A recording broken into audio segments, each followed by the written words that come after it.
it being more than about building buildings, if that makes sense. It being about making places, about communities, about people within those spaces that was interesting.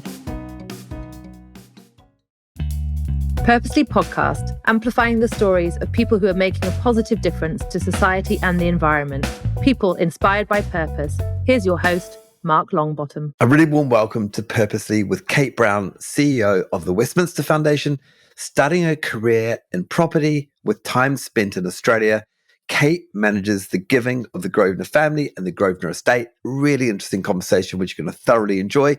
Before we dive into it, can I just ask, whatever platform you're on, whether it's Apple, Spotify, or another, hit follow.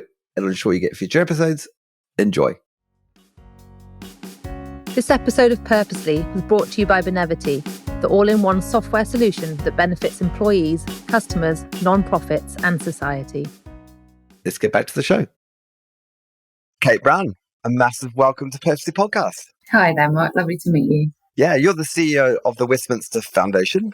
What's your mission? What's your purpose? The Westminster Foundation exists to provide long-term sustainable help to vulnerable children and young people, working really closely with them and their families and the organisations that support them, such as schools. And really, I guess our sort of overarching theme and mission, as you say, is that early intervention piece. So, can we provide those opportunities early in life, inspire children, and really, with that, then enable them to thrive, build confidence, raise aspiration, all of which we believe lead to better life outcomes. But we're deeply aware that there are no quick fixes. So it's very much sort of a long-term mission for us.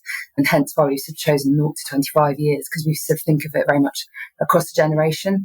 So really, how can we help those children and their families right from birth up until sort of early adulthood? Yeah, wonderful. So grant-making charity, putting your trust in other organisations to deliver your impact, would that be a good way of assessing it? Yeah, absolutely. So the foundation is very much the giving of the Duke of Westminster and the Grosvenor businesses. And as you say, that sort of strategy of supporting children and young people is through supporting organisations that are right on the front line, delivering those brilliant services every day and working with them very much in sort of a partnership model to understand what they do, how they do it, and how we can play a role in enabling them to do it better, essentially. And how do you choose the charities that you support? Like you've got some phenomenal long-term grant making, which is great. So 5-year grants and some short-term ones as well. But how do you choose the projects and how do you do the due diligence on them? Yeah, so it's been a big change for us, this strategy. So historically, the foundation used to make a lot of 1-year grants. And then when we went through the strategy review in 2018, 2019, we very much consciously sort of moved to this longer term model that you're describing. And I think that was very much by listening to the charities that we already work with and those that we wanted to work with, and just hearing really as they saw the benefit of that long term funding to be able to plan their programs, to be able to plan their resourcing, etc. And then how we've chosen those charities, the small grants remains, so that's up to sort of £10,000 per annum, is by the website. So that's very much for organisations to sort of seek us out, and we put the parameters there very clearly, and they can sort of put forward applications, and then we sit as a grant committee and assess those. The major grants, the partnership grants, which are up to £500,000 over 5 years, so £100,000 per annum, are, as the name suggests, very much a partnership. And so we go out and proactively source those, find organisations that we really feel are doing the work that we want to support in the long term, and work with them to understand if that might be something of interest to them. Then we sort of take, having done that initial due diligence, an expression of interest to our trustees to say, look, is this something you think is interesting? And if they agree, then we spend the sort of next quarter between those trustee meetings firming up with the organisation themselves, how we would do that, what they could deliver during the context of that grant, and what they would sort of need to work with us on to improve and where they want to invest.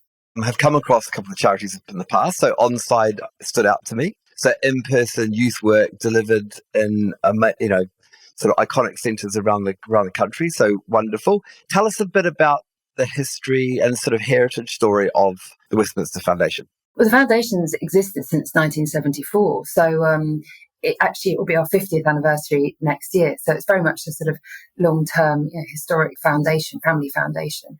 And it was chaired for 42 years by the late Duke of Westminster, who died very unexpectedly in 2016. And then since then, the current Duke, so the 7th Duke of Westminster, Hugh Grosvenor, took over the chair of trustees. And at the same time, I sort of came on board as director.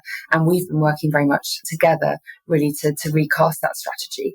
So historically, the foundation supported, it had sort of themes of supporting communities and homelessness. But I think when we when I started working with the current Duke and said, well, what are your areas of interest? What would you like to fund?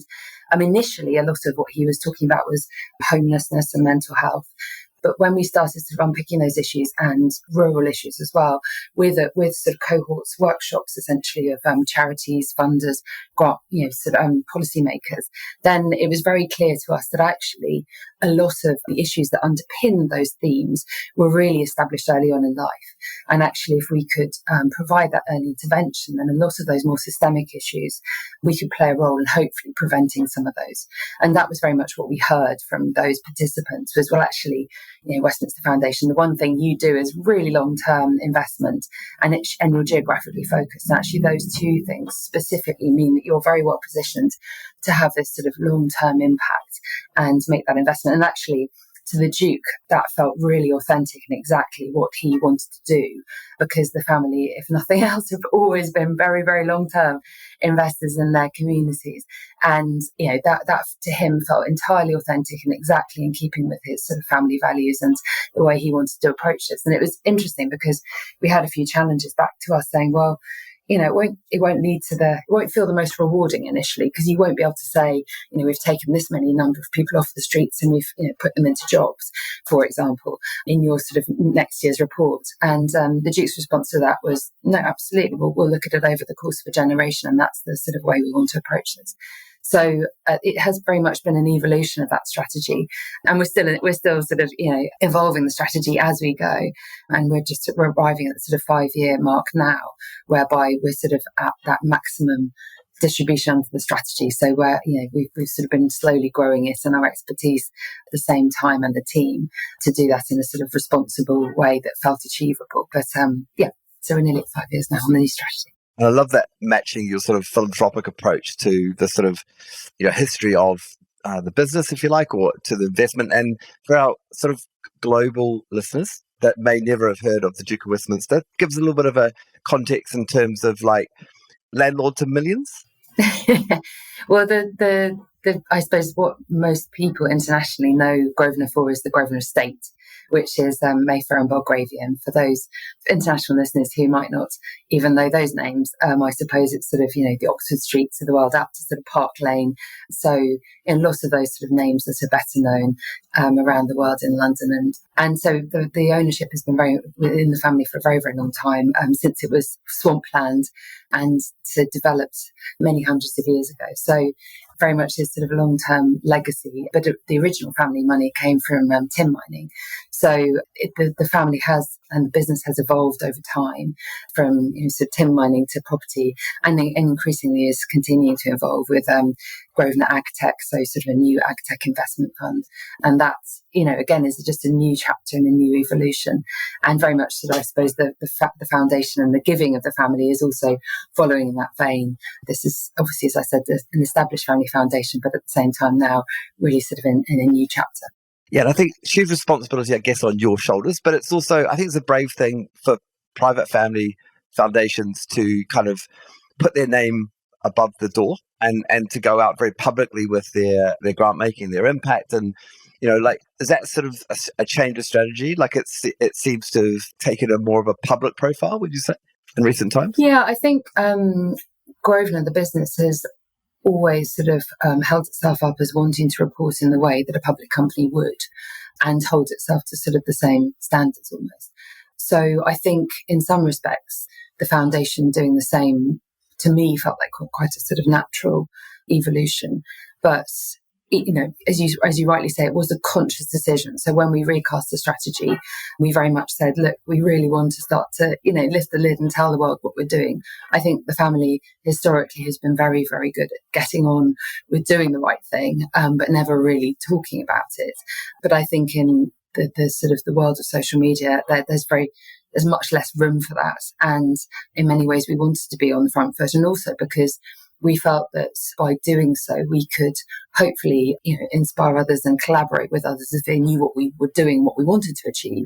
Then obviously, certainly in the infancy of this strategy, we were very open in those workshops saying that we haven't funded in these areas before. This is new to us. Please tell us where you think our impact would be best used. And what we heard back was very helpful. So that long-term funding was very much sort of one element of it.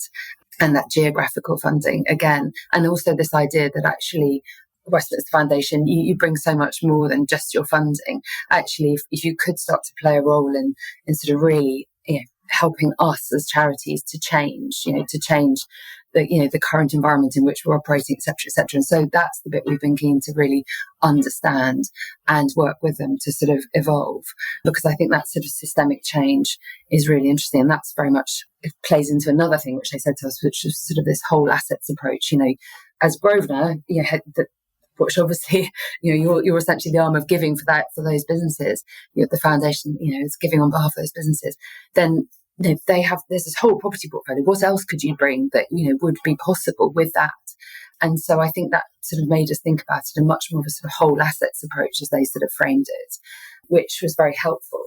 And so, for example, one of the projects which we've been able to bring forward was Fivefields, which is this charity office hub, whereby Grosvenor, obviously the landlord, owns this building just outside Victoria in London, and Westminster Foundation, obviously the charitable arm of the business, and had historically supported charities to occupy space on the London estate. But it was in disparate buildings, sort of 20, 30 tenancies across the estate at any one time. And then with this new strategy, we're able to think, well, hang on, actually all the charities that we're funding are all working with children and young people. Therefore now, for the first time, really uniquely, it would be brilliant to bring them together. How could we do that? And that's sort of with, Grosvenor as the landlord owning this building, we were able to say, look, is this something we could work with you on to partner with to bring this to fruition? And now we're just at the point where that's about to launch, and we're working with a third-party operator, X and Y, who really share our vision and that sense of sort of purpose of what we want to bring to that, to really make it a state-of-the-art, brilliant place for charities to occupy and to make the most of those collaboration opportunities. Yeah, and it's a good reference point for beyond, your support, your way you make a difference is beyond just money, just grants and more. And I guess if there's any criticism by going, because, when you run a charity, your accounts are very public, how you operate is very public and for all to see. I guess if any criticism that you may be not doing enough, considering your resources. And I also imagine as we headed towards, the global pandemic and COVID, there was quite a bit of focus for you guys on how you support the charities that you work with through that and make a difference to London and other parts that you support. Tell us a bit about being in charge of a charity as you head toward those sort of challenges. Well, I think on the sort of first point about, so when is enough, I think that's why we've been so clear that we wanted to bring this sort of whole assets approach to it, because I think we felt that, there was more than just the sort of the pounds and pence that go in the annual report every year that we could bring. And by sort of virtue of those networks, be they in Chester or be they in Westminster, whereby we have, Grosvenor has been part of those communities for so long, there's sort of unique insight that we were able to bring and to also to bring forward projects that others might not have been able to. So I think that's very much the way we're sort of approaching that. And in terms of how we approach COVID, I mean, for many I know has been a tremendously traumatic time, and for us it was interesting because it came at a point where we just set the new strategy, and obviously that was all about early intervention and sort of taking this very long-term approach, and suddenly on our doorstep we had this huge pandemic and the catastrophic impact of that. And so we felt very much that we had to act immediately, but obviously that was much more in a sort of crisis vein than it was in how we cast the strategy, which to a degree, I suppose, could have felt frustrating, but at the same time, it felt incredibly rewarding to be able to do something so quickly. And I suppose that's one of the real benefits of a family foundation, is we were able to act very, very quickly. The Duke himself had said, the impact of this is going to be enormous. It's going to be really far-reaching and long-term. So I want you as my foundation to respond very quickly. And that was very clear, brilliant leadership straight away. And so we were able to commit a further 12.5 million over the course of the pandemic, in addition to the sort of there or thereabouts 5 million that we were making every year anyway, our normal grant making. Now, obviously, with a small team at the very beginning of the strategy, that was a big ask. And I don't know about the context of your listeners in terms of lockdowns and how they were operating at that time. But certainly we were all at home, homeschooling children, et cetera, with all those other sort of additional pressures, not being able to get to the supermarket, shops and all the rest of it. So it was a big ask of the team, but I was incredibly proud of them because they really pulled out all the stops. And I think the wonderful thing was it just felt so rewarding to be able to get out of bed and feel this deep sense of purpose. We're needed right now. Our beneficiaries need us. And so, lots of vulnerable children in the UK were suddenly at home without free school meals. And we knew that they wouldn't be being fed. So we sort of had to work with lots of our charity partners to ensure that they were able to get food parcels to their door. We then worked with other charity partners to ensure that they were able to get some data dongles so they could get online, so they could access their lessons, laptops, so they were able to access their lessons, able to do their homework, etc., etc. And so whilst that wasn't at all what we'd anticipated in the strategy, I guess what we were able to do was to think through the lens of our beneficiaries, think, well, okay, children and young people from particularly vulnerable, disadvantaged backgrounds in Westminster and Chester, what are the challenges they're facing right at this moment? And we were able to respond, which felt incredibly rewarding to be able to do. Yeah, wonderful. And, love to focus on your journey. So, your job sounds phenomenal and I'm sure you enjoy coming to the office, but changing tack for a minute and sort of taking you back to your earlier years. And when you look back to your childhood, in terms of, is there any sort of foundation there around, a life working in purpose, that desire to want to make a difference to people and planet? Like when you look back to your childhood, do you see things there that kind of were inevitable that you'd end up doing the job that you're doing? It's funny, I think in hindsight, there probably are. At the time, I think I didn't really recognise them for what they were. But certainly, I was very lucky. I had a very happy childhood with very engaged parents. And I think that deep sense of family and everything that sort of family brings has been very, very important in my upbringing. I feel everything that, to my mind, that my family stood for, sort of loyalty, trust, honesty, etc. Very much really create that sort of sense of purpose, I think. And bizarrely, my father was an architect, but then he was actually quite ill, and then he retrained, or decided overnight, possibly is a more accurate way of putting it, to become a farmer in Dorset. And so I had a sort of upbringing, very idyllic, in nature, as it were, and that did become a very important part, I think, of so people and those values, and then also sort of nature, or access to nature now, as we talk about it in the foundation, because I do think that's incredibly important. Do you remember those conversations around the dinner table about like purpose and doing the right thing and your environment and looking after people? Was that stuff that the family talked about? Yeah, certainly that sort of responsibility. It's funny, at the time you don't really think of it in such sort of stark terms, where you just sort of described it now, but actually implicitly that was always a sort of theme right through those sort of conversations and those early days. But it's interesting because I never sort of set out to work for a charitable foundation, for example. It very much feels that it's sort of something that's evolved, and actually those values are the things that sort of underpin it and are consistent, I think. I went to university and didn't even know what I wanted to do initially. I sort of applied for a course, social anthropology and geography joint honours, that I ended up not doing, but not repeated, because I went to Scottish University where you can actually change courses and then end up specialising, and came out with history of art, which of course wasn't necessarily what I intended to do for a career. But then the property was always something that pervaded everything, because my father had been an architect and I'd sort of always grown up doing these sort of, renovations in the summer holidays, sort of with a sledgehammer and paintbrush type. And so that was the sort of thing that I thought, well, that really interests me. But I think what drew me to Grosvenor was that sense, which only now in hindsight I think I can sort of accurately reflect on, but was that sense of, it being more than about building buildings, if that makes sense. It being about making places, about communities, about people within those spaces that was interesting.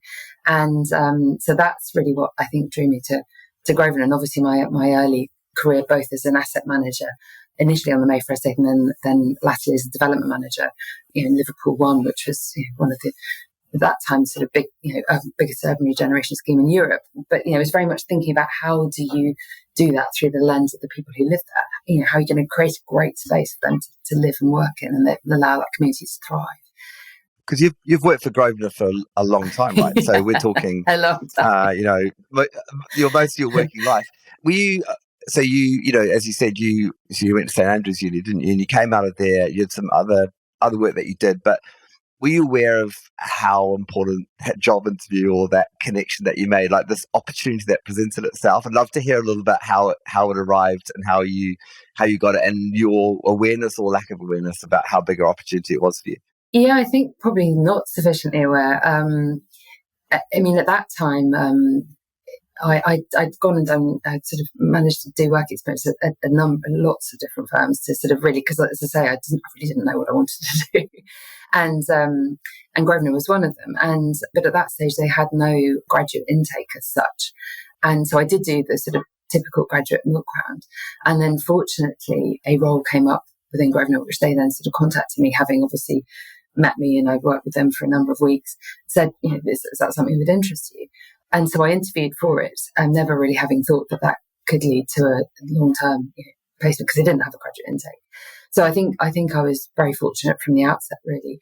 But the wonderful thing that it's enabled me to do, obviously, which might not be apparent to the external sort of world, is because it's a family business, there are so many different elements to that.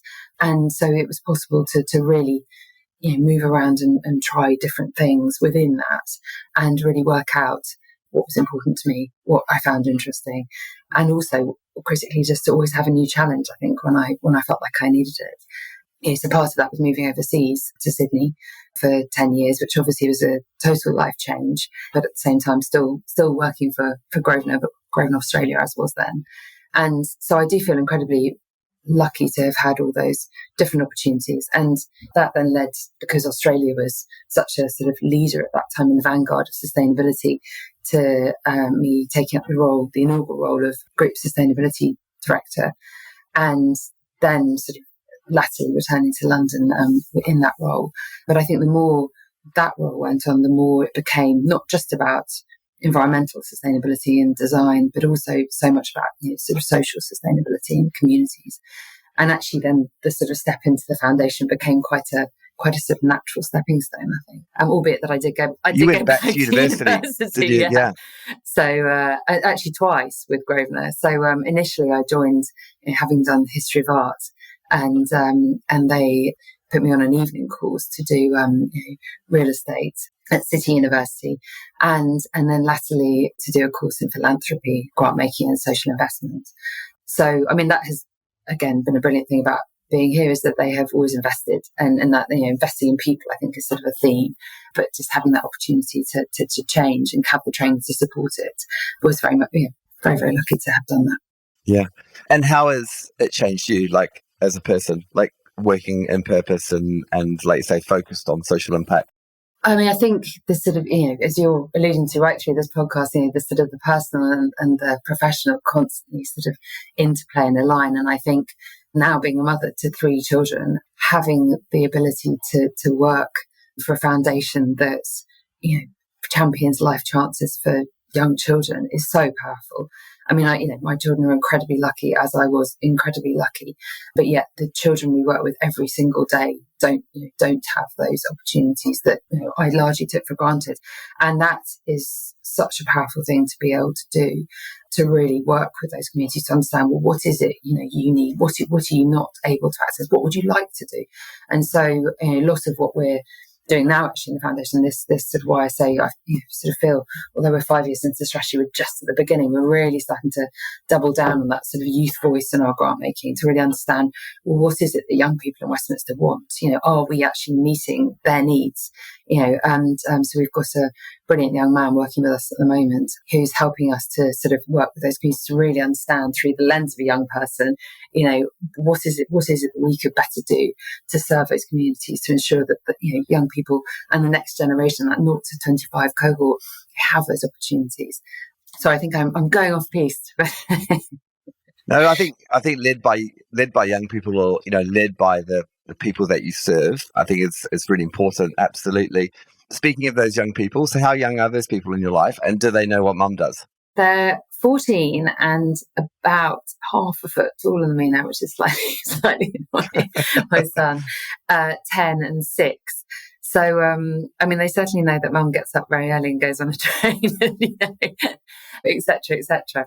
They do know a bit about what I do. And I try to sort of, in the way you described, were those sort of conversations around the dinner table when I was little, have those conversations with them. And often we'll do things like, sort of have small amounts of money that they could themselves sort of give to a charity, and then sort of they have to sort of come up with a number of different charities that they would like to support, and then sort of almost pitch to the rest of the family about why we think that's, just to really, I suppose, get them thinking about it, and also to understand to a degree the incredibly privileged position they are in. So they do get it, I think, but as much as children ever do. And I definitely try to impress on them what I do. Yeah, great. And there's a lot of debate at the moment, especially around what is good philanthropy, like what does good look like, what does great look like, and these examples of trust-based giving, and certainly during COVID, which we've talked about, a lot of charities kind of freed up their criteria, if you like, and gave the power to the funded. Do you have some wisdom to people listening around what works in terms of those? Because I guess it's all about relationships with the organizations and the people that you partner with. Tell us sort of the secret sauce for successful partnerships, if I've got that right. Well, I'm not sure there's a secret sauce. I think we tend to keep it pretty straightforward and ask the charities we're working with what they need and what they think. Certainly in the UK, at the beginning of this year, we were very much, and still to a degree are, in the realms of cost of living crisis. And that has been incredibly challenging for charities, for families, all across the country. And so in that instance, I think we went to our grantees and said, look, we're acutely aware that everybody's feeling this right now. And obviously we're working with you over 5 years, but no one had anticipated this set of circumstances. So given we are, sort of in uncharted waters, is there something more that we could do to help you? And at that point, a lot of them, as you would appreciate, were really struggling with staff retention, saying, oh, yes, the problem is, families have to pay the bills. And whilst they love working here and doing what we do with great sense of purpose, they're having to make difficult decisions. And some of them are going to have to leave unless we can pay them a bit more to reflect the cost of the impact of inflation. And so we were able to work with them to provide funding very, very quickly. Again, literally, we took it to the trustees and it was immediately approved to fund them just at the beginning of this year, to ahead of those salary reviews, to provide that bit more funding that they needed for their staff, to really ensure that some of the brilliant staff, many of whom we were already funding, were able to be retained. So I think it's just, the secret to me is really just keeping close to our grantees, all of which we're backing because we think they're exceptional in what they do, and just hearing from them what they feel, what they think is necessary, and where we can assist. And that, I think, is very much the sort of feeds into the sort of future agenda of sort of systemic change, as we're sort of slightly grandly calling it. But I know a lot of funders are thinking about is actually how can we play a role in changing the circumstances in which charities find themselves, dependent on which charity we're talking about, what that might be, but really just playing as the role of supportive partner in amplifying their voice to ensure that they're sort of heard. And I think, very much we see Fivefields, this co-working space that we're launching at the moment, which, is quite sizable. We have 266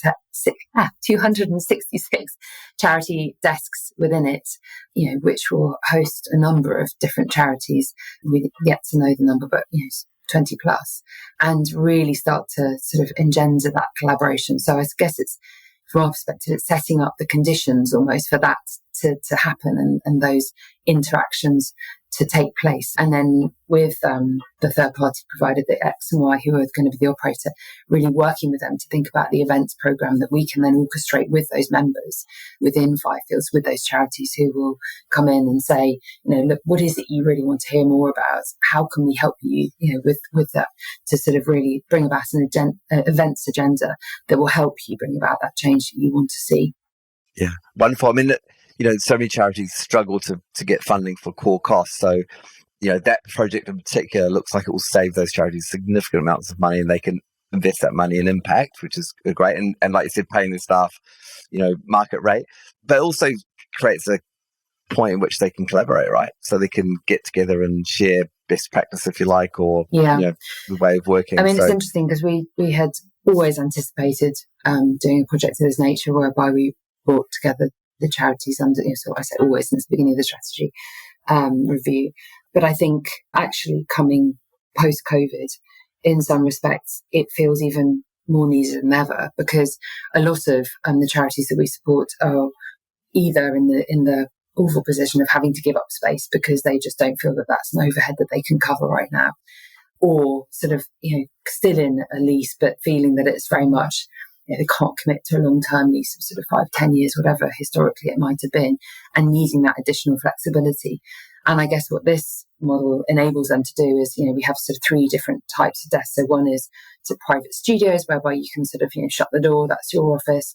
Another, which is dedicated desks, whereby you can sort of, leave your things on your desk at the end of the night, come back the next day, it's still your desk. Or flex desks. So, where you literally come in, put your laptop down, and that's your desk for the day. And a lot of the charities we're working with, to be completely honest, don't know what they want at the moment, because it is very much an education process. They're coming out of these sort of very, historic sort of leasing arrangements, and, that they sort of are trying to sort of understand how they might use this space best. But the brilliant thing about this is we're able to say, okay, well, why don't you take, a sort of studio office and then some dedicated desks, and then maybe a few flex desks for when your trustees run on that day, or when your business partner comes down from Manchester for that day and wants to sort of be able to hot desk. And so that seems to be working really well. But again, I think that has been very much about listening and just, collaborating with those charities and really hearing that actually, that flexibility is really important. The access to meeting rooms is critical. That's something we just keep hearing again and again. Access to, quiet spaces. So we've got a lot of sort of phone booths, private booths, where people can, very quickly hop in and have a conversation, be that about fundraising or be that with a vulnerable individual who obviously they need to have that in very much a quiet and confidential space. And so all of those things seem to have been very well received, and also we just, we have a big event space downstairs, and we have this sort of brilliant, we refer to it sort of as the heart of the hub, but this space at second floor level, which is sort of almost sort of cafe style, can be cleared away for events, and then an outdoor terrace, all of which we think will just really give charities the best space possible right outside Victoria Station, so that they can attract staff, retain staff, and also then, bring in brilliant speakers, be they ministers, because Westminster's just down the road, etc., to launch new programmes. So we're really hoping that's really setting them up to succeed. And so to your point, the core costs that we're funding, yes, absolutely. Westminster Foundation is providing grant funding for up to 50% of the cost of occupancy for those charities occupying Firefields. And in terms of best days at the office, so focusing a bit on where you get your inspiration from, but I'm guessing that you've been out at a project that you fund and been inspired by what you see. Is there anything that comes to mind? I mentioned on-site in their in-person youth zones. I think you fund the Warrington one, but are there other projects, or is there a particular day that you can reflect on that makes what you do and what your team do really worthwhile? Yeah, I think visits are always the best. And I'm always at pains to say to my team, look, it may not feel like the best use of your time at that moment, but it absolutely is. You just need to get out and spend more time with the charities which we work with, because, the danger is you sort of get stuck behind the desk and sort of, do all the admin associated with this, which obviously is not insubstantial. But, getting out and doing sort of walk-arounds where we have walked around Westminster, for example, and just out on the street meeting charities, really understanding the dynamics of what they're providing. And the same in Chester. And we had a particularly brilliant day recently whereby the Duke was able to visit 2 different charities. And so we had a country trust visit which took place at Eton Estate, which is the home of the Duke, but also farms. So on Grosvenor Farms happened there. And they brought children from school, relatively local, but very urban area where they really hadn't sort of got wellies or sort of necessarily been out in green fields. And so there was just this brilliant moment where sort of it hadn't really started yet, the formalities of the day, but these children were just running off into the long grass because they just saw this space and they just wanted, to sort of go and explore and enjoy the space. And then we had Country Trust, who are a fantastic charity that sort of really bring sort of farming and careers in farming, and also the sort of origins of food to young children who haven't necessarily been to the country before. Then have this campaign called Plant Your Pants, which basically is about the sort of microbial activity in the soil and trying to get children to understand that that's the importance of that. But the way that they do it, which is such an engaging way, is to plant a pair of pants in the soil. And so, you have this sort of cotton pair of briefs essentially being planted in the soil and then returning how many weeks later to basically find that only the elastic from the top is remaining, because if the microbial activity is good, then that is essentially been eaten away, the cotton. But of course, you can imagine the just sheer delight on these children's face to be planting pants, digging a hole in the soil and then planting a pair of pants, coupled with then learning about where all the different foods were coming from, sort of all these different sort of food substances we had that we feed to either the cows, etc., and seeing the cows in their stalls. And then in the afternoon we went into Chester to a school, and we were working there with Chance to Shine, who we've just recently taken on as a partnership grantee, who provides cricket, which obviously can be a very elitist sport, but in literally all they need is sort of a bat, a ball, and sort of tarmac surface, which most schools have, most housing estates have, etc., etc. And then just running a session or watching a session being run with them and participating in that. So sort of being bowled out by sort of 8-year-olds, but just and watching the Duke being part of that, and it just very, very brilliantly brought to life just the joy on the children's face who might never have experienced cricket before, and the skills that they had learnt in really a very short window of time were really brilliant to watch. So that was a particularly rewarding day, I think, to be at, to your point. Yeah. I think that broadening horizons, because maybe people who have never lived in the UK won't be aware of this, but kids haven't left London. In fact, children or young people don't even travel across London or into central London. But widening the horizons, giving them those opportunities to experience and be different and be empowered, hugely valuable. A bit on you. Where do you get your inspiration from? Are you a extrovert, introvert? Do you draw on the power of mentors? Like, where does Kate Brown get her inspiration from? I think on the point, firstly, you were just making about this, not necessarily going outside London. It's something we hear a lot from the charities we work with, that actually the young people they support don't leave their postcode.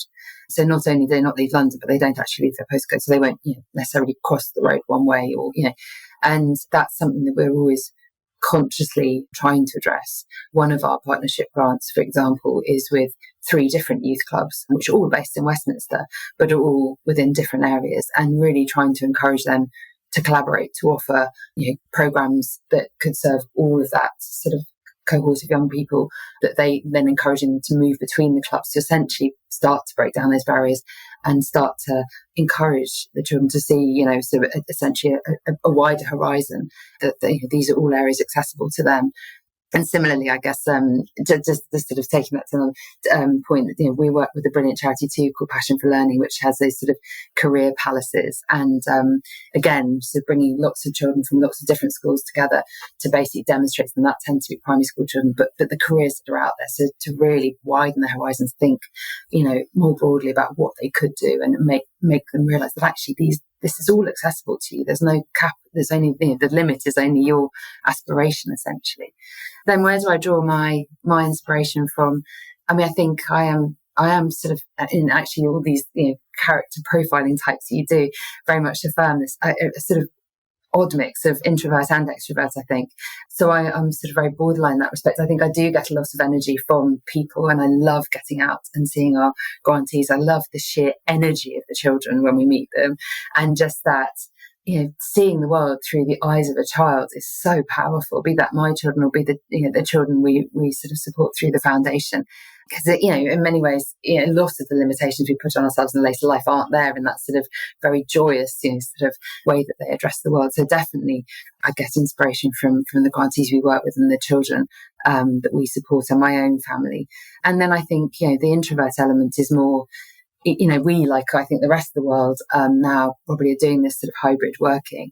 And actually those 2 days at home, I find really useful to sort of reflect on everything that I've sort of heard and seen and learned during the week, sort of read reports, write reports, and so I think it actually the sort of this hybrid world that we're moving to, I think does, and just taking that time out to do a bit of learning to really make, sort of make connections, read articles, watch a TED talk, listen to a podcast, or that type of thing on those days, and just really come back refreshed again for meetings again with the team and that sort of human interaction. So for me, that works really well. Yeah, and someone listening that's considering a move into grant making, running a foundation, just heading into that world, what would be your advice to them? Where to start? Well, I suppose where we started, when I say we, the Duke and I was literally just asking the questions, I think. And I think possibly that's a mindset that came from my sustainability background, because I think typically in sort of corporate culture, you're sort of meant to know the answer, And I think in the world of sustainability, it was so obvious that no one has the answers. And all we can do sort of in that sense is ensure that we're on the right trajectory, and, but then really working to ensure that, to understand what others are doing and how that sort of contributes. And so with that, I think in sustainability reporting is very much about sort of setting your stall out, saying this is where we're going, we're learning, we haven't got all the answers, this is how we're going to do it, and we'll tell you how we're getting on as we go and what mistakes we've made and what sort of achievements we've had. And similarly with this, I think we sort of approached it in that way to say, okay, look, we haven't funded in these areas before. We don't know. There are plenty of people out there who are and who do. So let's ask them.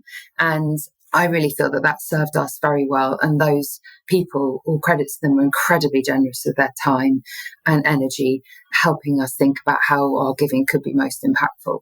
So I think it is listening and being prepared to flex. And that's something I still feel we're very much doing with sort of an iterative process. We're just coming up to sort of a 5-year strategy refresh. And we're sort of going to go through a process of running workshops next year, which will essentially mirror the themes on which we fund. So, everything from sort of resilience and social mobility to sport and access to nature, etc., role models, the importance of role models, and just understand those. And obviously they'll be very different to the original workshops we ran, because by definition, we're working with a lot more partners. We'll have essentially more specific knowledge in the room, but then that will enable us just to go that level deeper and really unpick. But so I think it's just always leaning into the expertise out there and not being afraid to ask, I think it would be my advice.